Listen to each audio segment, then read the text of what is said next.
My father said, "Walking you down the aisle would be disrespectful to your stepmother," 2 weeks before my wedding. I was sitting in my childhood bedroom, looking at old photo albums when my father knocked on the door. I'd come over to pick up my grandmother's pearl necklace that I wanted to wear at my wedding. He sat down on the edge of my bed and told me he needed to talk to me about something important. I figured he was going to get emotional about his little girl getting married. Instead, he told me that he wouldn't be walking me down the aisle. He explained that my stepmother Diane felt it would be inappropriate for him to walk me when he'd already walked her daughter Kennedy down the aisle 3 years ago. I asked him how that made any sense. He said that Diane believed it would look like he was playing favorites if he did the same thing for me that he did for Kennedy. I reminded him that I was his actual biological daughter, and that Kennedy was his stepdaughter of 8 years. He said that biology didn't determine family, and that I needed to be more considerate of Diane's feelings. I asked him whose idea this really was. He admitted that Diane had brought it up, but that he agreed with her logic. I sat there trying to understand what I was hearing. My father had walked a woman's daughter from her first marriage down the aisle at her wedding, but refused to do the same for his own flesh and blood, because it might upset that same woman. I asked him if he understood how backwards that sounded. He told me I was being selfish and that marriage was about compromise. I said I wasn't married to Diane, so I didn't need to compromise with her. He said that comment was exactly the kind of attitude that made Diane feel unwelcome in our family. I wanted to scream that Diane had made me feel unwelcome in my own family for the past 8 years, but I knew it wouldn't matter. My father had chosen his side a long time ago. I took my grandmother's pearls and left without saying goodbye. When I got home, I told my fiancé Nathan what happened. He was furious on my behalf and offered to talk to my father man to man. I told him not to bother because my father's mind was made up. Nathan asked who I wanted to walk me down the aisle instead. I said I'd walk myself before I gave my father the satisfaction of seeing me beg. The next 2 weeks were torture. Diane called me 3 times to explain that she hoped I understood her position, and that she really did see me as family. I didn't answer. Kennedy texted me saying she'd heard what happened and that she thought her mom was being ridiculous, but that she didn't want to get involved. I didn't respond to her either. My father sent me an email that was clearly written by Diane saying that he loved me, and that he hoped I would come to see this as an opportunity to show my independence as a modern woman. I deleted it without finishing. The day of my wedding arrived and I felt strangely calm. My mother had passed away when I was 12, and I'd always imagined my father being there for the big moments she couldn't attend. But I'd learned to stop expecting things from him years ago. The ceremony was held at a vineyard outside of town. Nathan's family filled one side of the aisle, and my small collection of aunts and cousins and friends filled the other.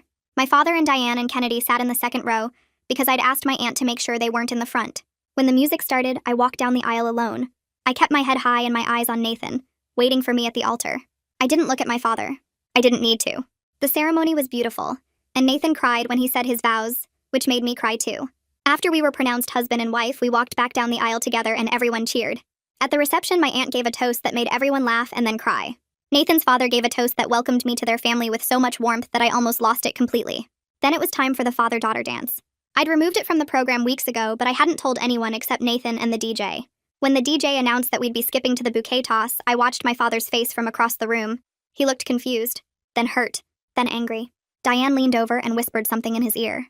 He stood up and walked toward me. I was standing with Nathan's mother when my father approached and asked why there was no father-daughter dance. I told him there was no father to dance with. He said that was cruel and unnecessary. I told him that walking your daughter down the aisle was a tradition, and he'd decided traditions didn't matter when they inconvenienced his wife, so I figured I'd apply the same logic. His face turned red and he opened his mouth to respond, but Nathan appeared beside me and asked if everything was all right. My father's mouth hung open mid-word when Nathan stepped closer to me. I felt Nathan's hand settle on the small of my back, warm and steady, and for a second everything in the reception hall seemed to pause. Then Nathan's brother Damon moved between us and my father, not aggressively but definitely intentional, creating a wall of person that made it clear the conversation was over. My father blinked at Damon like he couldn't quite process what was happening. The music kept playing somewhere behind us, and I could hear people laughing at one of the tables near the dance floor, completely unaware of the tension crackling in our little corner. Nathan leaned down close to my ear and asked quietly if I wanted to leave, if this was too much, if we should just go. His voice was gentle, but I could feel how tense his body was next to mine, ready to get me out of there if I said the word. I shook my head and told him no way, absolutely not, because I refused to let my father chase me out of my own wedding reception. Nathan squeezed my hand and nodded, then guided me away from where my father still stood looking shocked. Damon stayed put for another few seconds, just standing. A few guests near them pretended to be very interested in the cake options, while obviously listening to every word. I couldn't hear what they were saying, but I didn't need to. Diane was mad that her plan had backfired, and my father was probably trying to figure out how to salvage his image. My aunt materialized beside me so suddenly I almost jumped. She took my hand and squeezed it hard, her eyes bright, and told me she'd been waiting 8 years to see someone stand up to him like that. Her voice was fierce and proud, and it made my throat tight. She said Nathan was a keeper, and that she was glad I'd married someone with a spine. Unlike Sir, she said I'd embarrassed my father in front of everyone, and that's not how family treats each other. The words came out smooth and practiced like she'd rehearsed them on the walk over. I looked at her hand on my arm, and her face brightened for a second like she thought she'd won. Then I pulled my arm away and turned my back on her. I walked straight toward where Nathan's parents were standing near the bar. I didn't look back, but I felt Diane standing there behind me, probably trying to figure out what just happened. Nathan appeared at my side again, and his mother reached out to hug me without saying anything, just pulled me in and held on tight. My father and Diane left maybe 10 minutes later. They made a whole production of it too, gathering their things loudly and saying goodbyes to people near the door in voices that carried across the room. Several guests definitely noticed, and a few looked uncomfortable or confused. Kennedy didn't leave with them. She stayed in her seat at a corner table, hunched over a drink, looking like she wanted to sink through the floor. I saw her glance toward the exit when my father and Diane walked out. Then she looked down at her glass and didn't move. Freya came up beside me and linked her arm through mine without asking if I was okay or making a big deal of anything. She just announced in this bright, loud voice that it was time for the bouquet toss and started pulling me toward the middle of the dance floor. Suddenly, Nathan's cousins were there, and my friends from college and my aunt, all of them crowding around me with big smiles like we were going to have the best time. The DJ caught on quick and started playing upbeat music and calling all the single ladies to the floor. The energy in the room shifted so fast it almost gave me whiplash, from tense and awkward to fun and celebratory. The reception actually became joyful after my father left. It sounds terrible to say, but it's true. The whole room felt lighter, like someone had opened windows and let fresh air in. People laughed louder and danced more and stopped throwing worried glances at our family drama corner. Nathan's father found me during a slow song and asked if he could have this dance. We moved onto the floor together, and he told me he was honored to have me as a daughter, that his son had chosen well, that he could see I was strong and kind, and exactly the kind of person he'd hoped Nathan would find. His voice was thick with emotion, and his eyes were wet. I started crying a little, but they were good tears for once, the kind that come from feeling valued instead of rejected. He hugged me tight when the song ended and told me I always had a family with them, no matter what. I realized standing there in his arms that this was what having a supportive father figure felt like, this warmth and acceptance without conditions or scorekeeping. Kennedy approached me near the end of the night when I was saying goodbye to some of Nathan's relatives. She looked nervous and kept twisting her hands together. She said she needed to apologize for not speaking up sooner about her mother's behavior. Her voice was quiet and rushed, like she was afraid I'd walk away before she finished. She said she'd always been scared of Diane's reactions, that she'd learned to just go along to keep the peace. But watching me set boundaries tonight made her realize how messed up their whole dynamic was. She said she was sorry for texting me that she didn't want to get involved because she should have gotten involved. She should have told her mother she was being ridiculous. I looked at Kennedy standing there looking miserable and conflicted, and I told her I understood. I told her I needed some time though, that tonight had been a lot, and I couldn't process everything right now. She nodded fast and said she understood, that she'd be there whenever I was ready to talk. She hugged me quickly and then left before I could say anything else. 3 days into our honeymoon at this beach resort with white sand and clear water, Nathan and I finally had time to just sit and talk about everything that happened. We were on our balcony watching the sunset with drinks we'd made too strong and our feet propped up on the railing. Nathan said he'd never been more proud of anyone than when he watched me walk down that aisle alone.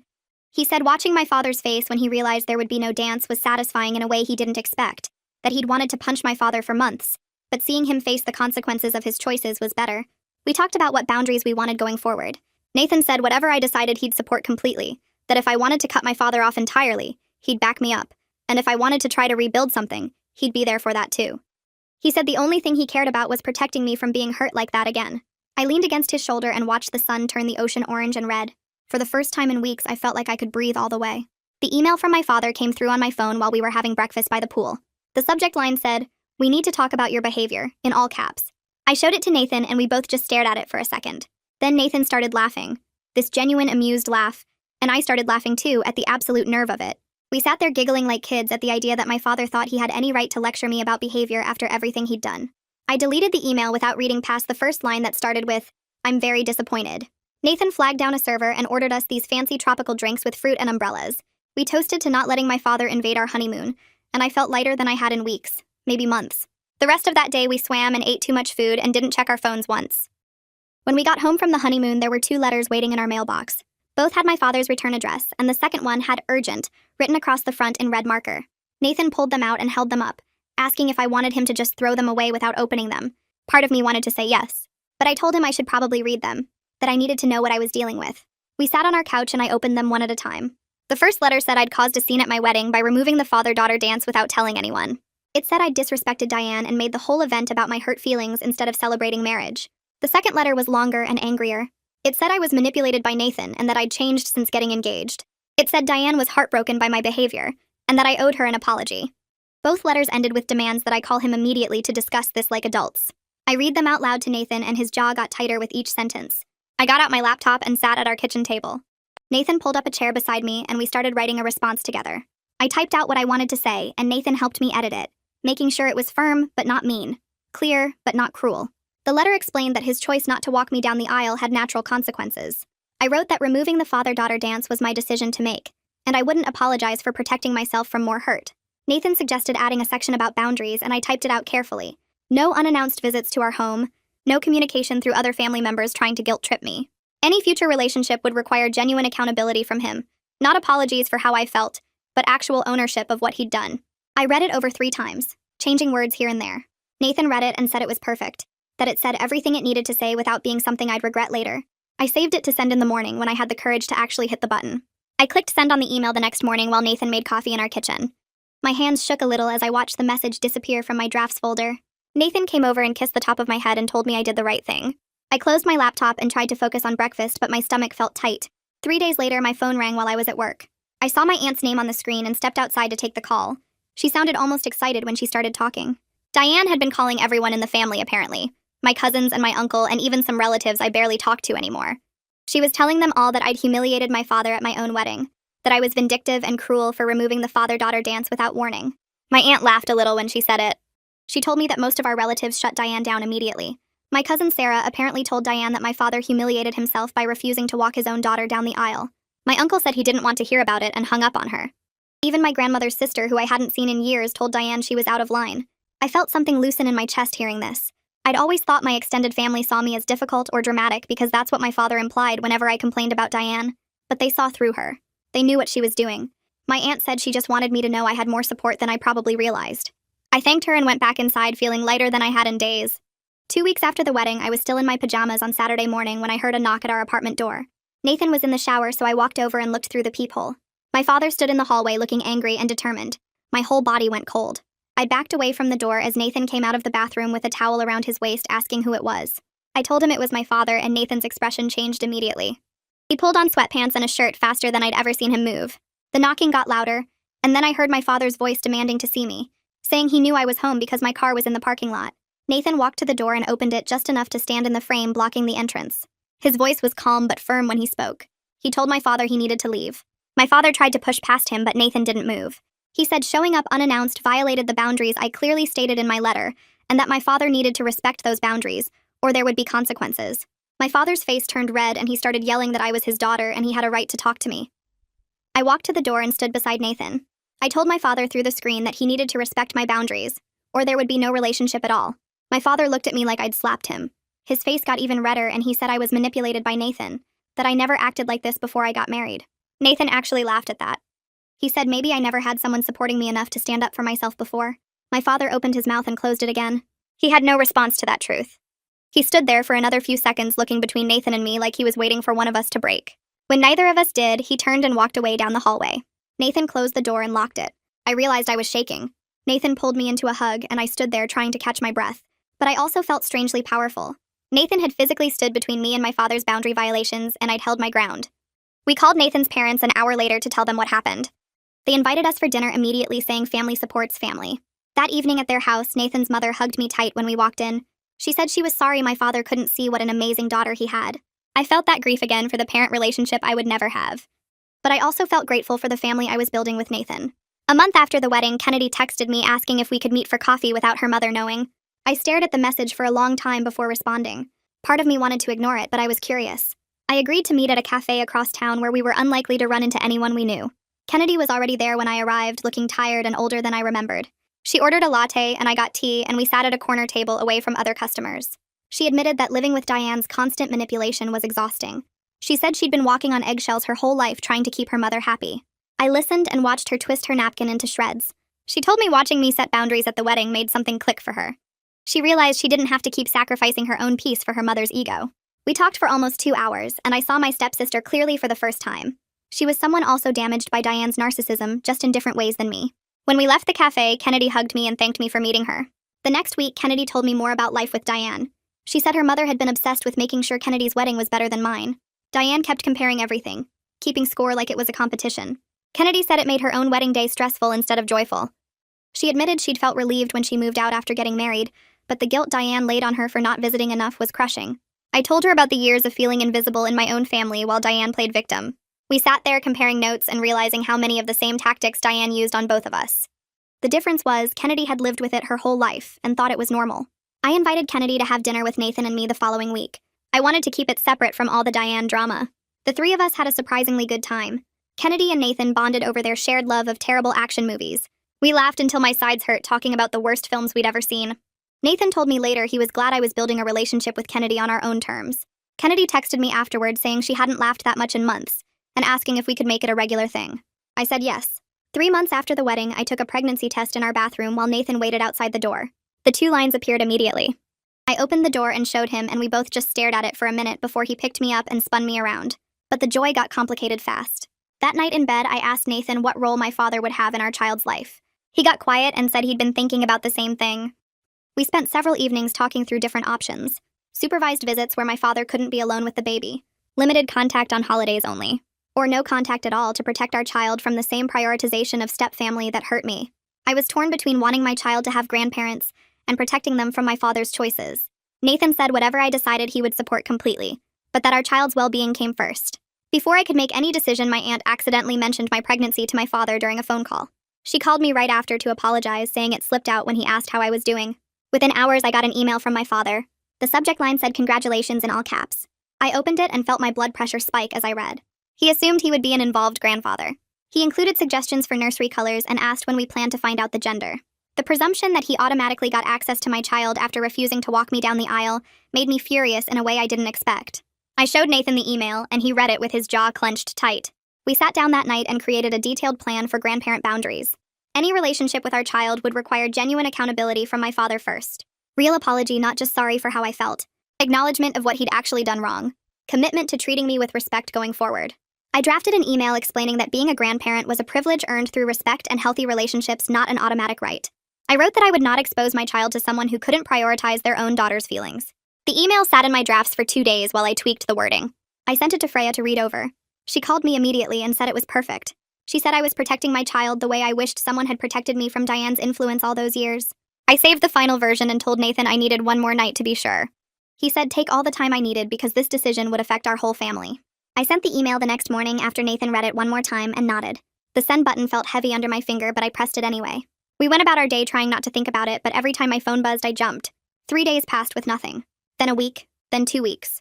I started to relax into the silence. My aunt called to check in, and I told her about the email and the boundaries.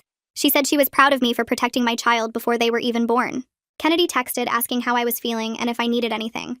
I told her I was good, and asked how the apartment search was going. She said she'd looked at 3 places and was putting in an application for one near downtown. I told her that was great and meant it. At my next doctor appointment, Nathan held my hand while we listened to the heartbeat through the Doppler. The sound filled the small exam room, and I watched Nathan's face light up. The doctor said everything looked perfect and asked if we had any questions. I asked about stress during pregnancy, and she said some stress was normal but to try to minimize it where possible. I thought about my father's silence and realized it was actually helping. No angry letters meant no spike in blood pressure. No manipulation attempts meant I could focus on growing a healthy baby. The doctor scheduled our anatomy scan for the following month and said we could find out the gender then if we wanted. Nathan squeezed my hand, and I squeezed back. The letter arrived on a Tuesday afternoon. I recognized my father's handwriting on the envelope, and my stomach clenched.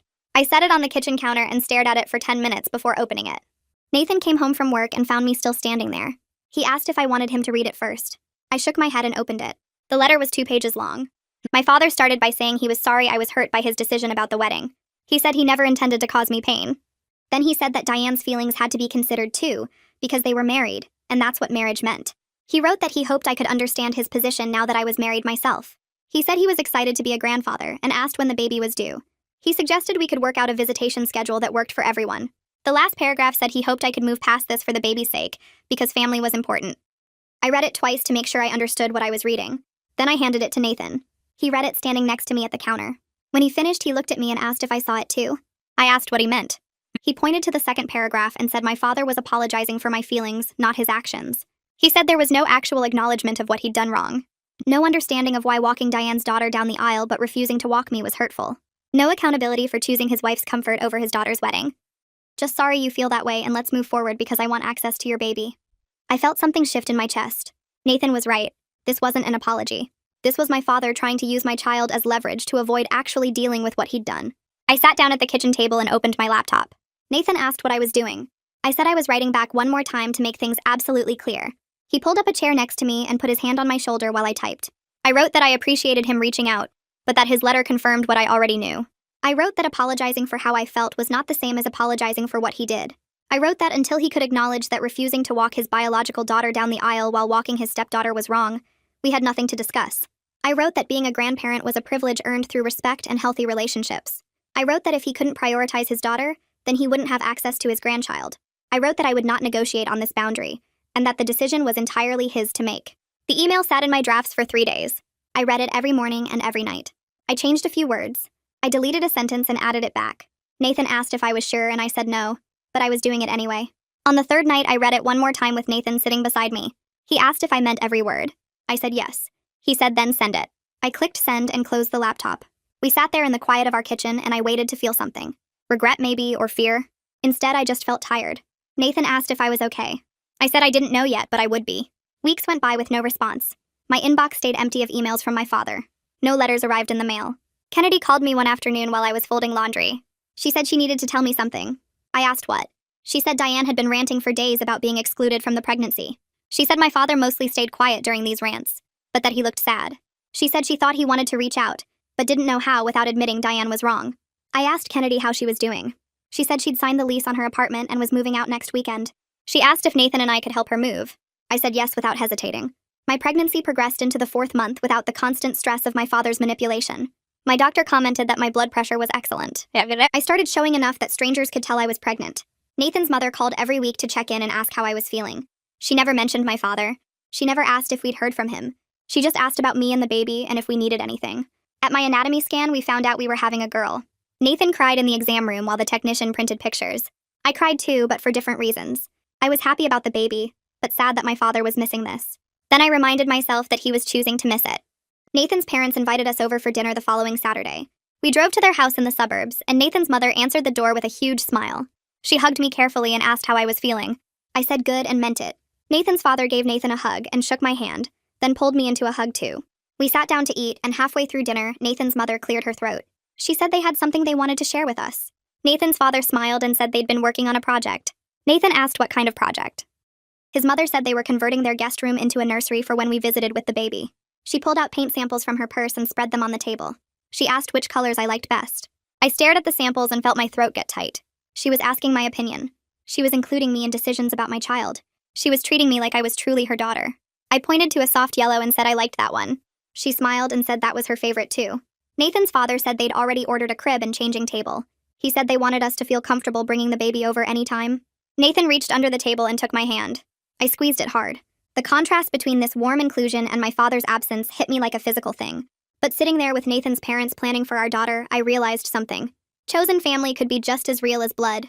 Maybe more real because it was based on actual care instead of obligation. Kennedy and I met for coffee the next week to plan the baby shower. She brought a notebook full of ideas and was genuinely excited. We picked a date 6 weeks out and started making a guest list. She asked if I wanted to do a theme. I said not really. She said okay, and wrote down no theme. We talked about food and games and decorations. She mentioned she'd moved into her apartment over the weekend.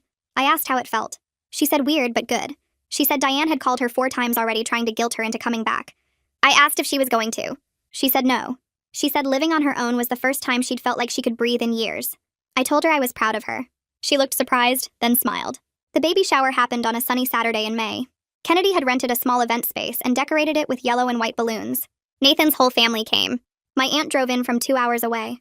Freya brought her new boyfriend. My cousins came with their kids. Kennedy greeted everyone at the door and directed them to the food table. I sat in a chair that Kennedy had decorated with ribbons and opened presents. Baby clothes and blankets and books and toys piled up around me. Nathan's mother had bought us a stroller. My aunt gave me my mother's baby blanket that she'd been keeping safe. Freya got us a year's supply of diapers and said she'd calculated how many we'd need. Kennedy's gift was last. She'd made a photo album with pictures of us from when we were younger.